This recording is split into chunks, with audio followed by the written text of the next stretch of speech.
Manipuri wari pambi senena tabiriba pumnamakpu amuhana taramna oksari. Manipuri itihas ki wari ama puduna laksari. Manipurda anganba matamgi lausa pathap haibasigi matangda Dr. M.T. Asauna iba wari masama puduna laksari masi amuk ngahaktang taminaduna ngalingaigi matamda Manipurgi lausa pathap ase karam tawrambage haibado khangminarasi. Manipurda ningthau palingai lamdam asina maning makha tamna lairingai haibadi Krista lisamaga chanipan mabudra mathoi April gi tang 18 mamangdadi lamdam asigi lam pumnamak ningthaugi ni aduna ningthaubu laibak mapu kawi mamangai khazana thina nabagi damak lam ase lau amasung ingkol haiduna ani thokna khaido i mamangai dadi ingkol gi khazana lauramde lau khaktamak khazana laurami lau ingkol gi maramda yengsinnaba ningthauna angamba phamnaiba kaya marom haptuna masigi damak top toppa loisang lingi madubu laurung sang haina kawi loisang asigi makok adubu laurung purel haina kawi hairiba matam aduda lau khazna ase selgi mahuta phau oina pirami karigumbada khazna tolhauba singna sel piba matamdadi phau adugi mamal matam aduda chatnariba mamal laklaga launarami asigumba laugi khazna lauriba angamba adubu phaurungba haina kawi laurungba haibasina laufam singi maming uriba migi maming laufamga mari leinaba wathok lanthok amadi masigi record na singba panabagi thau puba angambani lamda masida lairiba laufam sing asi khazna lauba thiba amadi thidaba haiduna makal ani thokna khaido i khazna thidaba laufam khazna thidaba laufam di ahanbada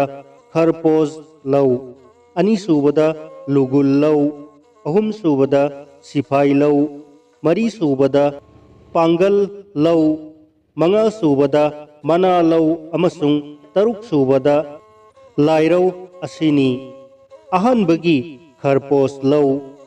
ningthaugi oina laiba ningthem lau ningthaugi manau ibe masingi lau ningthaugi masin manau singi mingda panba lau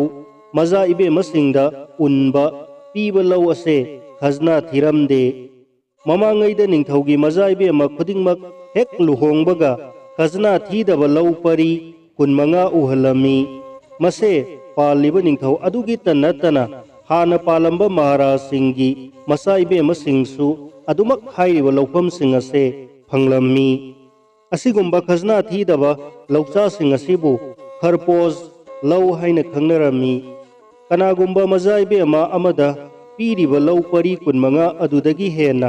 ninba natraga lauba tarabadi ahenba adugidi khazna thiba tai ani subada lugul lau mamangaida palamba ningthau singna brahman singbu yamna luna tawrami brahman khudingmak lugun hek thangbaga khazna thidaba lau pari amomam pirami karigumba hena pibasu yawi asum tauna lugun thangbada piriba brahman lugul lau ase brahman aduna mi atopada yonthok khotokpadi yade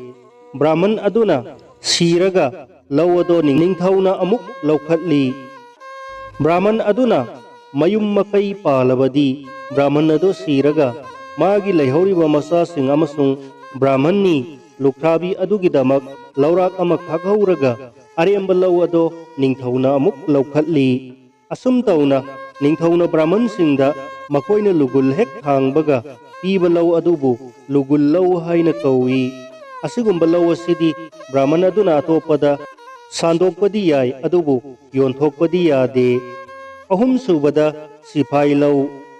mamangaida lairamba sipai singna makoi kusumangi damak sel oina thagi tolo phanglamde selgi mahutta pham adugi matung ina lau pirami kanagumba sipai oiramba nupa amana masanipa poklamlaga sikiba thoklabadi mangonda piramba lau adudagi laurak ama haibadi sangamani ꯂꯩꯍꯧꯔꯤꯕ ꯏꯃꯨꯡ ꯑꯗꯨꯒꯤ ꯆꯥꯅꯅꯕ ꯈꯥꯛꯄꯤꯔꯝꯂꯒ ꯑꯔꯦꯝꯕ ꯂꯧ ꯑꯇꯩꯗꯤ ꯅꯤꯡꯊꯧꯅ ꯑꯃꯨꯛ ꯂꯧꯈꯠꯂꯤ꯫ ꯍꯥꯏꯔꯤꯕ ꯃꯆꯥꯅꯨꯄꯥ ꯑꯃ ꯑꯣꯏꯔꯕꯁꯨ ꯑꯃꯗꯒꯤ ꯍꯦꯜꯂꯕꯁꯨ ꯂꯧꯔꯥꯛ ꯑꯃꯠꯇꯃꯛ ꯈꯥꯛꯏ, ꯑꯗꯨꯒ ꯃꯆꯥꯅꯨꯄꯤ ꯄꯣꯛꯂꯕꯗꯤ ꯂꯧ ꯄꯨꯝꯅꯃꯛ ꯅꯤꯡꯊꯧꯅ ꯑꯃꯨꯛ ꯂꯧꯈꯠꯂꯤ꯫ ꯂꯩꯍꯧꯔꯤꯕ ꯏꯃꯨꯡ ꯑꯗꯨꯒꯤ ꯀꯔꯤꯃꯠꯇ ꯈꯥꯛꯂꯝꯗꯦ꯫ ꯂꯩꯈꯤꯗ꯭ꯔꯕ ꯁꯤꯐꯥꯏ ꯑꯗꯨꯒꯤ ꯃꯆꯥꯅ ꯁꯤꯐꯥꯏ ꯑꯣꯏꯔꯛꯂꯕꯗꯤ ꯐꯝ ꯑꯗꯨꯒꯤ ꯃꯇꯨꯡ ꯏꯟꯅ ꯐꯪꯐꯝ ꯊꯣꯛꯄ ꯑꯗꯣ ꯑꯗꯨꯃꯛ ꯐꯪꯏ꯫ ꯂꯥꯟꯃꯤꯁꯤꯡꯗ ꯄꯤꯔꯝꯕ ꯂꯧꯆꯥꯗꯤ ꯃꯦꯖꯣꯔ ꯑꯃꯅ ꯃꯍꯥꯛꯅ ꯄꯨꯔꯤꯕ ꯀꯝꯄꯅꯤ ꯃꯁꯤꯡꯒꯤ ꯃꯇꯨꯡ ꯏꯟꯅ ꯀꯝꯄꯅꯤ ꯑꯗꯨꯒꯤ ꯂꯧ ꯄꯔꯤ ꯑꯃꯃꯝ ꯐꯪꯏ꯫ ꯀꯣꯏꯂꯥ ꯑꯃꯅ ꯂꯧ ꯄꯔꯤ 6 ꯐꯪꯏ꯫ ꯁꯨꯕꯗꯥꯔ ꯑꯃꯅ ꯂꯧ ꯄꯔꯤ 4 ꯐꯪꯏ꯫ ꯖꯃꯟꯗꯥꯔ ꯑꯃꯅ ꯂꯧ ꯄꯔꯤ 3 ꯐꯪꯏ꯫ ꯀꯨꯠ ꯑꯃꯅ ꯂꯧ ꯄꯔꯤ 2 ꯃꯔꯥꯛ ꯐꯪꯏ꯫ ꯍꯕꯤꯗꯥꯔ ꯑꯃꯅ ꯂꯧ ꯄꯔꯤ 2 ꯐꯪꯏ꯫ ꯑꯃꯣꯟꯗꯥꯔ ꯑꯃꯅ ꯂꯧ ꯄꯔꯤ 2ꯗꯒꯤ ꯁꯪꯉꯝ ꯇꯥꯕ ꯐꯪꯏ꯫ ꯀꯣꯊꯣꯟꯗꯥꯔ ꯑꯃꯅ ꯂꯧ ꯄꯔꯤ 1 ꯃꯔꯥꯛ ꯐꯪꯏ꯫ ꯁꯤꯐꯥꯏ ꯑꯃꯅ ꯂꯧ ꯁꯪꯉꯝ 5 ꯐꯪꯏ꯫ ꯃꯔꯤ ꯁꯨꯕꯗ ꯄꯥꯡꯒꯜ ꯂꯧ꯫ ꯄꯥꯡꯒꯜ ꯂꯧ ꯍꯥꯏꯕꯁꯦ ꯃꯈꯜ ꯑꯃꯅꯤ꯫ ꯃꯁꯦ ꯁꯥ ꯂꯥꯟꯗ ꯃꯌꯥꯝꯗꯒꯤ ꯊꯣꯏꯗꯣꯛ ꯍꯦꯟꯗꯣꯛꯄ ꯊꯕꯛ ꯈꯔ ꯇꯧꯕꯗꯒꯤ ꯅꯤꯡꯊꯧꯅ ꯄꯤꯕ ꯃꯅꯥꯅꯤ꯫ ꯄꯥꯡꯒꯜ ꯂꯧ ꯑꯁꯤꯗꯤ ꯐꯪꯂꯝꯂꯤꯕ ꯃꯤ ꯑꯗꯣ ꯁꯤꯔꯒ ꯃꯆꯥꯁꯤꯡꯅ ꯑꯗꯨꯃꯛ ꯐꯪꯍꯧꯏ꯫ ꯈ꯭ꯔꯤꯁꯇ ꯀꯨꯝꯖꯥ 1932ꯗ ꯕ꯭ꯔꯤꯇꯤꯁꯅ ꯃꯅꯤꯄꯨꯔ ꯂꯧꯔꯕ ꯃꯇꯝꯗ ꯂꯝꯗꯝ ꯑꯁꯤꯗ ꯄꯥꯡꯒꯜ ꯂꯧ ꯆꯥꯔꯝꯕ ꯃꯤ 200ꯔꯣꯝ ꯂꯩꯔꯝꯃꯤ꯫ ꯃꯉꯥ ꯁꯨꯕꯗ ꯃꯅꯥ ꯂꯧ꯫ ꯅꯤꯡꯊꯧꯅ ꯃꯅꯥ ꯑꯣꯏꯅ ꯄꯤꯕ ꯂꯧꯕꯨ ꯃꯅꯥ ꯂꯧ ꯍꯥꯏꯅ ꯈꯪꯅꯩ꯫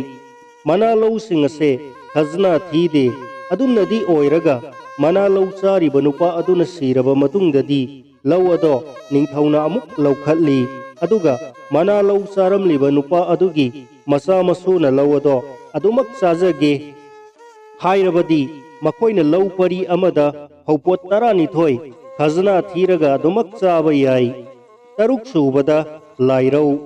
ꯅꯤꯡꯊꯧꯅ ꯂꯥꯏꯒꯤꯗꯃꯛ ꯀꯠꯄ ꯂꯧꯐꯝ ꯀꯌꯥꯃꯨꯛꯁꯨ ꯂꯩ꯫ ꯑꯁꯤꯒꯨꯝꯕ ꯂꯧꯐꯝꯁꯤꯡ ꯑꯁꯤꯕꯨ ꯂꯥꯏꯔꯧ ꯍꯥꯏꯅ ꯀꯧꯏ꯫ ꯂꯥꯏꯔꯧꯁꯤꯡ ꯑꯁꯤꯁꯨ ꯈꯖꯅꯥ ꯊꯤꯔꯝꯗꯦ꯫ ꯍꯥꯏꯔꯤꯕ ꯂꯧ ꯑꯁꯦ ꯑꯇꯣꯞꯄ ꯃꯤꯗ ꯁꯥꯟꯗꯣꯛꯄ ꯌꯥꯏ꯫ ꯈꯖꯅꯥ ꯊꯤꯕ ꯂꯧꯐꯝꯁꯤꯡ꯫ ꯃꯊꯛꯇ ꯍꯥꯏꯈ꯭ꯔꯤꯕ ꯑꯁꯤ ꯅꯠꯇꯕ ꯈꯖꯅꯥ ꯊꯤꯕ ꯂꯧꯐꯝ ꯀꯌꯥꯃꯨꯛꯁꯨ ꯂꯩ꯫ ꯃꯈꯣꯏꯁꯤꯡ ꯑꯗꯨꯗꯤ ꯑꯍꯥꯟꯕꯗ ꯐꯝꯂꯧ, 2 ꯁꯨꯕꯗ ꯇꯧꯔꯧ ꯑꯃꯁꯨꯡ 3 ꯁꯨꯕꯗ ꯁꯔꯀꯥꯔꯤ ꯑꯁꯤꯅꯤ꯫ ꯑꯍꯥꯟꯕꯗ ꯐꯝꯂꯧ꯫ ꯃꯁꯦ ꯐꯝꯅꯥꯏꯕꯁꯤꯡꯗ ꯃꯈꯣꯏꯒꯤ ꯐꯝ ꯑꯗꯨꯒꯤꯗꯃꯛ ꯄꯤꯕ ꯂꯧ ꯃꯈꯜ ꯑꯃꯅꯤ꯫ ꯑꯁꯤꯒꯨꯝꯕ ꯐꯝꯂꯧ ꯃꯈꯜ ꯑꯁꯤꯗꯤ ꯂꯧ ꯑꯗꯣ ꯆꯥꯔꯤꯕ ꯐꯝꯅꯥꯏꯕ ꯑꯗꯨꯅ ꯂꯧ ꯄꯔꯤ ꯑꯃꯗ ꯐꯧꯄꯣꯠ 1 ꯆꯍꯤ ꯆꯍꯤꯒꯤ ꯑꯣꯏꯅ ꯄꯤ꯫ ꯍꯥꯏꯔꯤꯕ ꯄꯤꯐꯝ ꯊꯣꯛꯄ ꯐꯧ ꯑꯁꯦ ꯊꯥ 12ꯒꯤ ꯃꯅꯨꯡꯗ ꯄꯤꯗ꯭ꯔꯕꯗꯤ ꯍꯧꯔꯨꯡꯕꯅ ꯃꯍꯥꯔꯥꯖꯇ ꯍꯪꯒꯠꯂꯒ ꯁꯅꯥ ꯌꯥꯊꯪꯒꯤ ꯃꯇꯨꯡ ꯏꯟꯅ ꯍꯧꯔꯨꯡꯕꯅ ꯈꯖꯅꯥ ꯇꯣꯟꯕ ꯑꯗꯣ ꯃꯇꯝ ꯑꯗꯨꯗ ꯆꯠꯅꯔꯤꯕ ꯐꯧꯒꯤ ꯃꯃꯜ ꯑꯗꯣ ꯂꯥꯛꯇꯨꯅ ꯁꯦꯜ ꯑꯣꯏꯅ ꯊꯤꯍꯜꯂꯤ꯫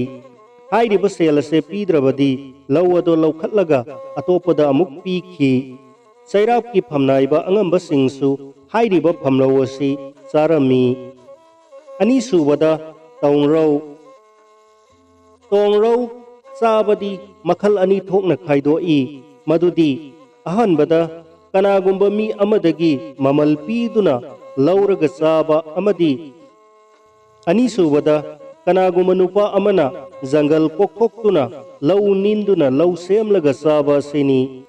ꯃꯁꯤꯗ ꯀꯅꯥꯒꯨꯝꯕ ꯅꯨꯄꯥ ꯑꯃꯅ ꯂꯧ ꯅꯤꯟꯖꯒꯦ ꯍꯥꯏꯔꯕꯗꯤ ꯃꯍꯥꯛꯅ ꯑꯍꯥꯟꯕꯗ ꯃꯍꯥꯔꯥꯖꯇ ꯂꯝ ꯀꯣꯛꯊꯣꯛꯂꯒ ꯅꯧꯅ ꯂꯧ ꯅꯤꯟꯖꯒꯦ ꯍꯥꯏꯅ ꯗꯔꯈꯥꯁ ꯊꯥꯒꯅꯤ꯫ ꯂꯧ ꯅꯤꯟꯕꯒꯤ ꯑꯌꯥꯕ ꯐꯪꯕꯒ ꯂꯧ ꯄꯥꯟꯈꯠꯄ ꯍꯧꯕꯗꯒꯤ ꯑꯍꯥꯟꯕ ꯆꯍꯤ 3ꯗꯤ ꯈꯖꯅꯥ ꯊꯤꯗꯅ ꯆꯥꯏ꯫ ꯑꯁꯨꯝꯅ ꯆꯥꯔꯤꯕ ꯃꯤ ꯑꯗꯣ ꯃꯉꯣꯟꯗ ꯈꯦꯇ꯭ꯔꯤ ꯄꯨꯔꯣꯟ ꯄꯤꯗ꯭ꯔꯕꯗꯤ ꯅꯤꯡꯊꯧ ꯐꯥꯎꯕꯅ ꯇꯥꯟꯊꯣꯛꯄ ꯌꯥꯗꯦ꯫ ꯑꯁꯤꯒꯨꯝꯕ ꯂꯧ ꯑꯁꯦ ꯃꯤ ꯑꯗꯨꯅ ꯑꯇꯣꯞꯄꯗ ꯁꯥꯟꯗꯣꯛꯄ, ꯌꯣꯟꯊꯣꯛꯄ ꯌꯥꯏ꯫ ꯆꯍꯤ 3 ꯁꯨꯔꯕ ꯃꯇꯨꯡꯗꯗꯤ ꯂꯧꯐꯝ ꯑꯗꯨꯒꯤꯗꯃꯛ ꯂꯧ ꯄꯔꯤ ꯑꯃꯗ ꯆꯦꯡ ꯑꯣꯏꯅ ꯆꯦꯡꯄꯣꯛ 6 ꯈꯖꯅꯥ ꯊꯤꯒꯅꯤ꯫ ꯈꯖꯅꯥ ꯑꯁꯦ ꯊꯥ 12ꯗꯒꯤ ꯍꯦꯟꯅ ꯇꯣꯜꯂꯕꯗꯤ ꯂꯧ ꯎꯔꯤꯕ ꯃꯤ ꯑꯗꯨꯗꯒꯤ ꯂꯧ ꯑꯗꯣ ꯁꯠꯇꯣꯛꯄ ꯌꯥꯏ꯫ ꯆꯦꯡ ꯑꯣꯏꯅ ꯄꯤꯔꯤꯕ ꯈꯖꯅꯥ ꯑꯁꯦ ꯀꯔꯤꯒꯨꯝꯕ ꯁꯦꯜ ꯑꯣꯏꯅ ꯄꯤꯕꯁꯨ ꯌꯥꯏ꯫ तौबतदी मतम अदुदा पीरिबा सेंगी ममल अदुगी मतुंग इन्ना पीबा ताई अदुगा असिगुम्बा लौफम असिदी चही खुदिंगी मसाना उगदबनी सेंदोलगी दमक महाकना योंथोकपदी यादे अहुम सुबदा सरकारी निंथौगी लनाई लौ कया मरुम लई मसे मनाई सिंग नत्रगा अतोप मीना उई ममांगई मिनाई मतई मनाउ पुन्ना थंबा अदुबु मिनाई फुंगा कौई मिनाई फुंगा थमनबदी मपु अदुना मखोइदा लौ परी अमगा मराक उहल्ली अदुगा लौ खोइनबा सल्लाबा पोटमा अमदी लौ उबदा संगदबा खुसु खुलाई पोटपु लांगोलना सिंगबा पुम्नमक पी अदुगा मिनाई अदुना मपु अदुदा फौपोट निफु पी मिनाई फुंगा नतबा मिनाई अमददी लौ परी अमदा फौपोट कुंथ्रा पी अतोप मीदा सांदोकपदी सही सही की ओइना सांदोई अदुगा लौपु अदुदा लौ परी अमदा लौसाल फौपोट 12 पी लौ उबगी मपोट मसई सासन सिंगबदी लौ उरिबा मी अदुना पुथोई तोनरौ नतबा निंथौगी लम पुम्नमक असिगी खजनादी फौ ओइना लौई खजना लौखटपगी थबक मखैदी हौरुंबना तौई अदुगा लौ पिथोक पिसिन ओंथोक ओंसिनगी थबक मखैना लौरुंबना तौई लौ ओंथोक ओंसिनगा मरी लैनबा चे चांग लाइरिक लाइसु पुम्नमक माना थम्मी थमलिबा रेकॉर्ड असे 10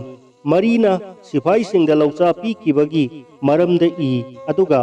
पाना मरी मक्की अमममसु थम्मी निंथौगी ओइना अमा थम्मी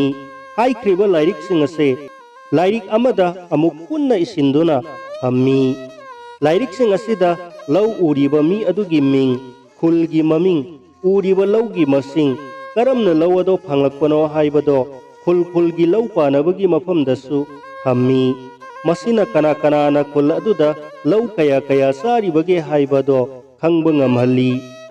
लौ कथोकपा थादोकपा अमदी अनौबा लौ पानसिनबा पुम्नमक लौ पानबदा सिनै कनागुम्बा नुपा अमना लौ निनगे हाइरबदी लौ परी अमदगी हेंदबा लम यामना यामदबा नत्रबदी नुपा अदुना लौ पानबदा हाइजरगा लौ पानबा अदुना लम्मदो ओंथोकलगा फिराल अमा युंगदुना लम्मदो नुपा अदुगिनी हाइना खंगनबा उरोंग खिल्ली मदुगी मतुंग लम्मदो तोनरौ ओइगद्रा सरकारी ओइगद्रा हाइबदो खनगनी तोनरौ उरिबा मी अदुदी निंथौना पीरो हाइबा मतमदा मागी तोनरौगी खजना ओइना सेंग पीयु हाइद्रबदी पीबा यादे फौसेंग तांखलबा मतमदा पीयु हाइबना नमी मसीगी खुदोंचाबा अमना लौ अदु फंगलिबा नुपा अदुना सही सही गी अदुमक चाबा से चनई मंगोंदगी मुंदुना अतोप मी अमदा पीखिबा यादे अदुगा सरकारी ओइबा लौदी मी अदुना मपुंसी चुप्पा चाबा फंगदे खजना लौखटपा खुल खुलगी लौ पानबना मखोय मखोयगी खुलगी मी सिंगदगी पिफम थोको फौदो लौखटलगा कैदा थम्मी लौरुंगबना सिजिनगदबा मतमदा कैदगी लौखटली संजाबुंगी दमक्ति खजना लौदे खुल खुलगी ओइबा संजाबुंग लई खुलगी संजाबुंगबु कनामतना लम खोपचिनबा यादे लम खोपचिन लमलबदी अहानबदा लौरुंगबदा वाकटली मदुना पेंद्रबदी निंथौ यौई।